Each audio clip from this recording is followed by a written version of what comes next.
పేర్చిన పుస్తకంలో పేజీల్లా ఉంటాయని ఆశిస్తాం కదా. అవును, ఒకదాని తర్వాత ఒకటి వస్తుందని అనుకుంటాం. ఎగ్జాక్ట్లీ. ఒక సంఘటన తర్వాత మరొకటి ఒక క్రమంలో జరుగుతూ ఒక అందమైన కథలా మన ముందుకు రావాలనుకుంటాం. కాని నిజానికి జ్ఞాపకం ఎప్పుడూ ఒక అందమైన కథలా తిరిగి రాదు తెలుసా. నిజమే. ఎందుకంటే అది ఒక శబ్దంలా రావచ్చు. అవునవును. కొన్నిసార్లు అదొక శబ్దంలా, ఒక పాత గదిలా, ఒక ముఖంలా, లేదా ఒక గాఢమైన నిశ్శబ్దంలా మనల్ని తాకుతుంది. అందుకే ఈరోజు మన డీప్ డైవ్ మిషన్ ఏమిటంటే ఈ జ్ఞాపకాల స్వభావాన్ని డీకోడ్ చేయటం. ఇది చాలా ఆసక్తికరమైన టాపిక్. రైట్. దీనికోసం మనం ప్రముఖ బ్రిటిష్ ఫిల్మ్ ఇన్స్టిట్యూట్ అంటే BFI, అలాగే క్రైటీరియన్ ఛానల్ ప్రచురించిన లోతైన వ్యాసాలను ఆధారంగా తీసుకుంటున్నాం. ఈ సోర్సెస్ అన్నీ కలిపి 1975లో ఆండ్రే టార్కోవ్స్కీ రూపొందించిన ద మిర్రర్, రష్యన్ భాషలో జర్కాలో అంటారో, ఆ చిత్రాన్ని ఒక లెన్స్లా వాడుకోబోతున్నాం. ఈ సోర్సెస్ అన్నీ స్పష్టంగా చెప్తున్నది ఒకటే: జ్ఞాపకం అనేది ఒక క్రమబద్ధమైన కథ కాదు, అదొక విచ్ఛిన్నమైన ప్రవాహం. కరెక్ట్. ఈ విశ్లేషణలోకి వెళ్లే ముందు మనం ఒక విషయాన్ని క్లియర్ చేసుకోవాలి. అవును, అదేంటంటే ఈ ది మిర్రర్ సినిమాను ఒక పజిల్లా చూసి సీన్ బై సీన్ విడదీసి కథను వెదుక్కోవాల్సిన అవసరం లేదు. ఎగ్జాక్ట్లీ. ఎందుకంటే ఇది సాధారణ సినిమా కాదు కదా. కాదు. BFI విశ్లేషణ ప్రకారం ఈ చిత్రం మరణశయ్యపై ఉన్న ఒక వ్యక్తి తన జీవితాన్ని నెమరువేసుకునే విధానం చుట్టూ తిరుగుతుంది. కాని ఇక్కడ సమయం గడియారం ముళ్ళులా ముందుకు వెళ్లదు. అంటే గతం వర్తమానం అన్నీ కలిసిపోతాయన్నమాట. అవును, గతం వర్తమానం కలలు అన్నీ ఒకదాంతో ఒకటి అల్లుకుపోతాయి. బ్లాక్ అండ్ వైట్ దృశ్యాలు, సెపియా టోన్స్, అలాగే రంగుల చిత్రాలు అకస్మాత్తుగా మారుతూ ఉంటాయి. నిజం చెప్పాలంటే నేను మొదటిసారి ఈ సోర్సెస్ చదివినప్పుడు, ఈ దృశ్యాల గురించి తెలుసుకున్నప్పుడు నాకు చాలా ఫ్రస్ట్రేషన్ అనిపించింది. సహజమే, ఎందుకంటే మనకు అలవాట్లేని ఫార్మాట్ కదా. అవును. అసలు కథ లెటు వెళ్తోందో, ఏది వర్తమానమో ఏది గతాలో అర్థం కాదు. ఒక డైరెక్టర్ కావాలనే ప్రేక్షకులను ఇంత గందరగోళానికి గురిచేయడం వెనుక ఉద్దేశమేంటి? ఇది మంచి ప్రశ్న. అంటే సినిమా అంటేనే ఒక కథను చెప్పే మాధ్యమం కదా. మరి ఆ కథను పూర్తిగా వదిలేసి ఇలా విడివిడి చిత్రాలతో సినిమాను ఎందుకు నడిపించినట్లు? ఆ ఫ్రస్ట్రేషన్ రావడంలో తప్పులేదు. ఎందుకంటే మనం సినిమాలను ఒక నవల చదివినట్లు లేదా ఒక లాజికల్ ఆర్డర్లో చుట్టానికి అలమట్టుపడ్డాం. కానీ టార్కోవ్స్కీ ఇక్కడ చేసిన ప్రయోగం వేరు. ఎలాంటి ప్రయోగం అంటారు? ఒక రకంగా చెప్పాలంటే మన మెదడు గత జీవితాన్ని ఎలా ప్రాసెస్ చేస్తుందో ఈ సినిమా కూడా అలాగే సాగుతుంది. క్రైటీరియన్ వ్యాసాలు కూడా ఇదే విషయాన్ని ఎత్తి చూపాయి. అంటే మెదడు పనిచేసే విధానాన్ని తెరమీద చూపించాడా? ఎగ్జాక్ట్లీ. దీన్ని అర్థం చేసుకోవాలంటే మనం కొంచెం న్యూరోసైన్స్ కోణం నుంచి చూడాలి. ఉదాహరణకు మనం ఒక పెద్ద కంప్యూటర్ ఫైల్ని కంప్రెస్ చేసినప్పుడు అందులోని తేదీలు, సమయాలు లాంటి మెటాడేటా చెరిగిపోయినా ఆ అసలైన ఫైల్ మాత్రం అలాగే ఉంటుంది కదా. అవునవును. ఫైల్ లోపల కంటెంటు సేఫ్గానే ఉంటుంది. మన మెదడు కూడా అదే చేస్తుంది. ఒక తీవ్రమైన భావోద్వేగానికి గురైనప్పుడు మెదడులోని యామిగ్డెలా ఆ భయాన్ని లేదా ఆనందాన్ని బలంగా రికార్డ్ చేస్తుంది. కాని ఆ సమయాన్ని రికార్డ్ చేసే హిప్పోక్యాంపస్ ఆ క్రమాన్ని కోల్పోతుంది. వావ్! ఒక్క నిమిషం. అంటే మనం ఒక బాధను, సంతోషాన్నో గుర్తు చేసుకున్నప్పుడు ఆ రోజు తేదీ, సమయం గుర్తుకు రావు అనడానికి కారణం ఇదా? అవును, ఎగ్జాక్ట్లీ. కేవలం ఆ క్షణం, ఆ అనుభూతి మాత్రమే పదే పదే ఫ్లాష్ బ్యాక్లా మెదులుతుంది. అంటే ఇప్పుడు మనం మన చిన్ననాటి ఇంటిని గుర్తు చేసుకున్నప్పుడు ఆ ఇంటి పునాదులు లేదా గదుల కొలుతులు మనకు ఖచ్చితంగా గుర్తుకు రావు. రావు. కేవలం ఫీలింగ్స్ మాత్రమే మిగులుతాయి. అవును. కేవలం కిటికీలోంచి లోపలికి పడే సూర్యరశ్మి లేక వర్షం పడుతున్నప్పుడు ఆ మట్టి నుంచి వచ్చే సువాసన మాత్రమే గుర్తుకు రావటం వెనుకొన్న లాజిక్ ఇదే అనమాట. ఆ భావోద్వేగ మెటాడేటా మాత్రమే మిగులుతుంది. కరెక్ట్. ఆ భావాలే మనకు తిరిగి వస్తాయి. బహుశా బ్లాక్ అండ్ వైట్ నుంచి రంగుల దృశ్యాలకు మారడం కూడా దీనికి ప్రతీకై ఉండొచ్చు కదా. ఏది వాస్తవమో, ఏది జ్ఞాపకమో మెదడుకు తెలియనప్పుడు రంగులు కూడా వాటికవే మారిపోతాయేమో. క్రైటీరియన్ ఛానల్ వ్యాసాలు కూడా సరిగ్గా ఇదే విషయాన్ని విశ్లేషించాయి. ఆ రంగుల మార్పు అనేది కేవలం పాతకాలాన్ని చూపించడానికి వాడిన టెక్నిక్ కాదు. మరేంటి? అదొక మానసిక స్థితి. సెపియా టోన్లో కనిపించే దృశ్యాలు ఒక రకమైన మానసిక దూరాన్ని, అంటే సైకలాజికల్ డిస్టెన్సింగ్ని సూచిస్తాయి. సైకలాజికల్ డిస్టెన్సింగ్ అంటే జరిగిన సంఘటనకు మనకు మధ్య ఉన్న గ్యాపా? అవును. ఒక సంఘటన జరిగి చాలా కాలం అయినప్పుడు అది మనలో ఒక మసకబారిన భావనగా మిగిలిపోతుంది. సినిమాలోని కెమెరా కదలికలు కూడా మన మెదడు ఎలా పనిచేస్తుందో అలాగే ఉంటాయి తెలుసా? హ్మ్. అంటే దీనికి ఉదాహరణ ఏదైనా ఉందా సినిమాలో? ఆ ఖచ్చితంగా. ఉదాహరణకు సినిమాలో ఒక చెక్క ఇల్లు, అదే బాన్ అగ్నికి ఆహుతి అవుతున్న దృశ్యం వస్తుంది. ఓ అవును. ఆ సీన్ గురించి సోర్సెస్లో చాలా లోతుగా చర్చించారు కదా. అవును. ఆ దృశ్యాన్ని దర్శకుడు చాలా నెమ్మదిగా ఒక లాంగ్ టేక్లో చూపిస్తాడు. సాధారణంగా మంటలు అంటే పానిక్ ఉండాలి, వేగముండాలి, కానీ అక్కడలా ఉండదు. నిజమే. ఆ దృశ్యం చాలా విచిత్రంగా ఉంటుంది. మంటలు ఎగసిపడుతున్నా ఆ కెమెరా చాలా ప్రశాంతంగా నెమ్మదిగా కదులుతుంది. ఎగ్జాక్ట్లీ. ఒక రకమైన ట్రాన్స్ లాగా. అవును. వర్షం పడుతున్న సౌండ్, టేబుల్ మీదున్న వస్తువులు, పాత్రల ముఖాల్లో ఒక విధమైన స్తంభించుకోయిన భావం. ఇవన్నీ చూస్తుంటే ఏదో పెద్ద ప్రమాదం జరుగుతున్న ఫీలింగ్ అస్సలు రాదు కదా. ఈ లాంగ్ టేక్స్ వెలుకున్న ఆంతర్యమేంటంటారు? ఆ ఇక్కడ పాయింట్ ఏంటంటే, మన జీవితంలో ఏదైనా ఒక తీవ్రమైన సంఘటన జరిగినప్పుడు, అది ప్రమాదం కావచ్చు లేదా అతిపెద్ద షాక్ కావచ్చు, ఆ క్షణంలో సమయం ఆగిపోయినట్లు అనిపిస్తుంది కదా. అవునవును. ఏదో ఒక సెకండ్ గంటలాగా అనిపిస్తుంది. ఎగ్జాక్ట్లీ. అడ్రినలిన్ పెరిగినప్పుడు మన చుట్టూ జరిగేది చాలా స్లో మోషన్లో జరుగుతున్నట్లు మన మెదడు భ్రమపడుతుంది. వావ్! అంటే ఆ మంటల సీన్ కూడా అదేనా? అవును. ఆ ఇండ్లు తగలబడుతున్న దృశ్యంలో టార్కావ్స్కి పట్టుకున్నది ఆ నిప్పును కాదు, ఆ నిప్పును చూస్తున్న ఒక చిన్నారి మనసులో ఆగిపోయిన సమయాన్ని. బ్యూటిఫుల్. అంటే ఆ లాంగ్ టేక్స్ మనల్ని ఆ జ్ఞాపకంలోకి లాగుతాయన్నమాట. కరెక్ట్.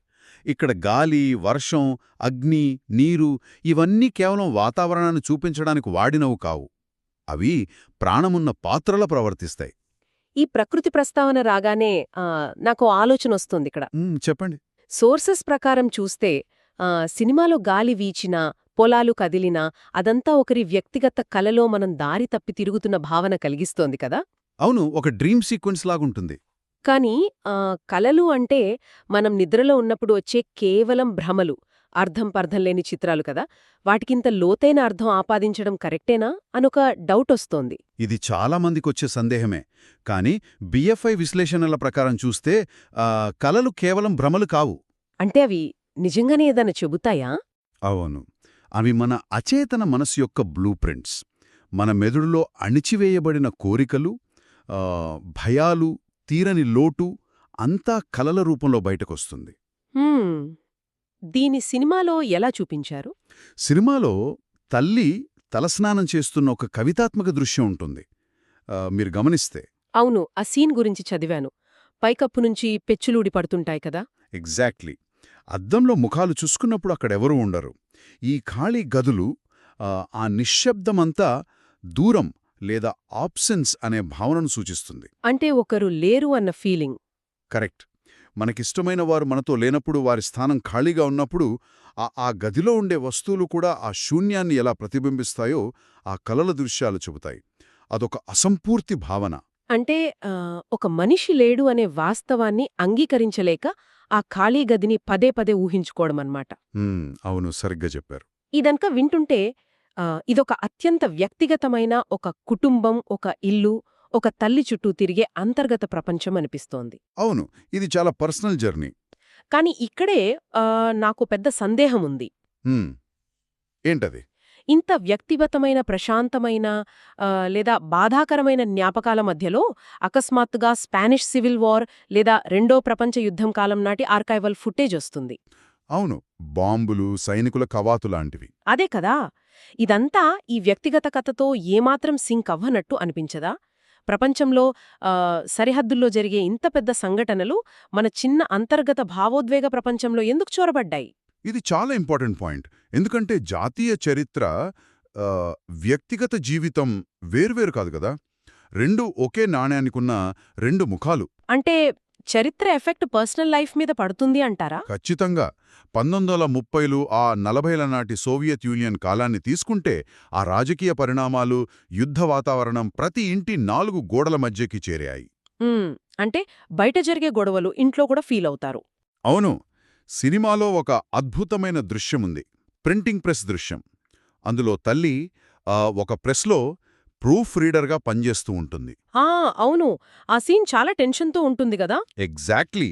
స్టాలిన్ కాలంలో ఒక చిన్న అక్షరదోషం దొరిలినా అది దేశద్రోహంగా భావించి శిక్షించేవారు. ఆ దృశ్యంలో ఆమె తాను ఏదో తప్పు ప్రింట్ చేశానేమో అని విపరీతమైన భయంతో పరిగెడుతుంది. ఒక్క నిమిషం. అంటే కేవలం ఒక్క అక్షరం తప్పు వెళ్ళినందుకు అంత భయమా? అవును, అదే ఆనాటి పరిస్థితి. అక్కడ మీకొక్క సైనికుడు కనిపించడు, ఒక తుపాకీ పేలదు. కాని ఆ వర్షంలో, ఆ భారీ యంత్రాల చప్పుడు మధ్య ఆమె పడే ఆందోళన చూస్తే ఆనాటి నియంతృత్వ వాతావరణం ఎంత భయంకరంగా ఉండేదో మనకర్థమవుతుంది. ఇది చాలా రిలేటబుల్గా ఉంది నాకు. దీన్ని మన ప్రస్తుత పరిస్థితులకు అన్వయించుకుంటే ఒక విషయం అర్థమవుతుంది. ఏమర్థమవుతోంది? ఇప్పుడు చూడండి, ప్రపంచంలో ఎక్కడో ఒక పెద్ద యుద్ధం జరుగుతుంటుంది. లేదా ఒక గ్లోబల్ మహమ్మారి వస్తోంది అనుకుందాం. అవును, వస్తుంది. ఆ వార్తలను మన డ్రాయింగ్ రూంలో కూర్చుని టీవీలో చూస్తున్నప్పుడు ఆ భయం మన ఇంట్లోకొచ్చేస్తోంది కదా.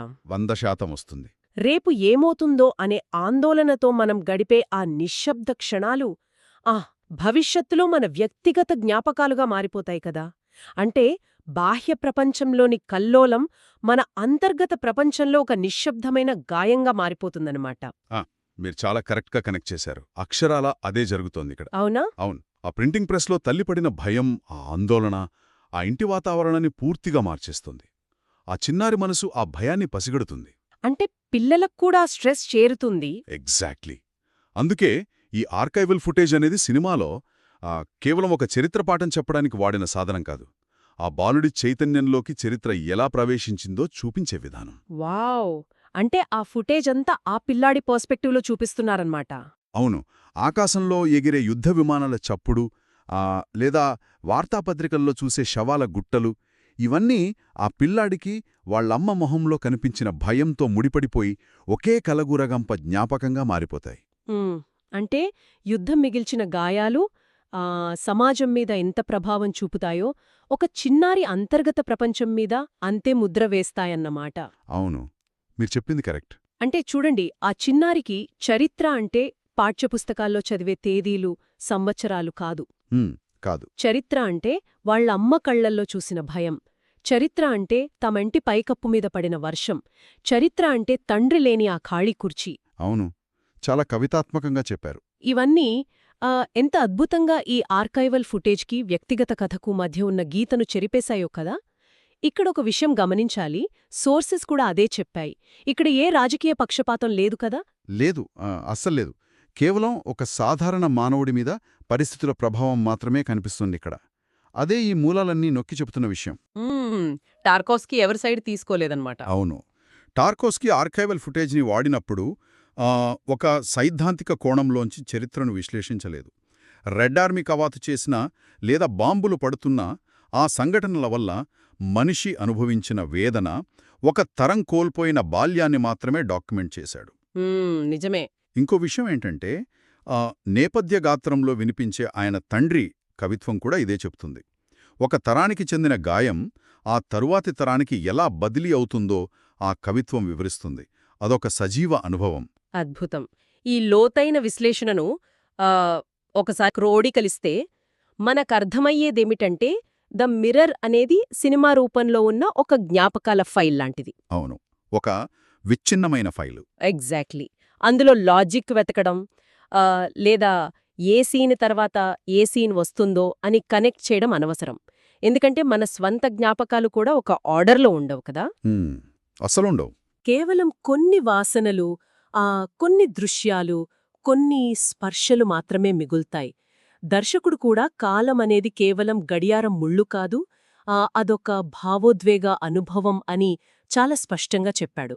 మనం ఆ జ్ఞాపకాల ప్రవాహంలో అలా కొట్టుకుపోవాలంతే. అవును, అదొక మేధోపరమైన వ్యాయామం కాదు, అదొక మానసికమైన ప్రతిబింబం.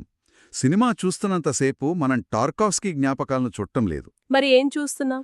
మనల్ని మనం మన స్వంత జ్ఞాపకాల్లో చూసుకుంటున్నాం. ఆ అద్దంలో కనిపించేది మనమే. వావ్! ఇదంతా వింటుంటే ఈ మొత్తం ప్రయాణం చివర్లో నాకనిపిస్తున్న ఒక ఆలోచనతో దీన్ని ముగించాలనుకుంటున్నాను. తప్పకుండా.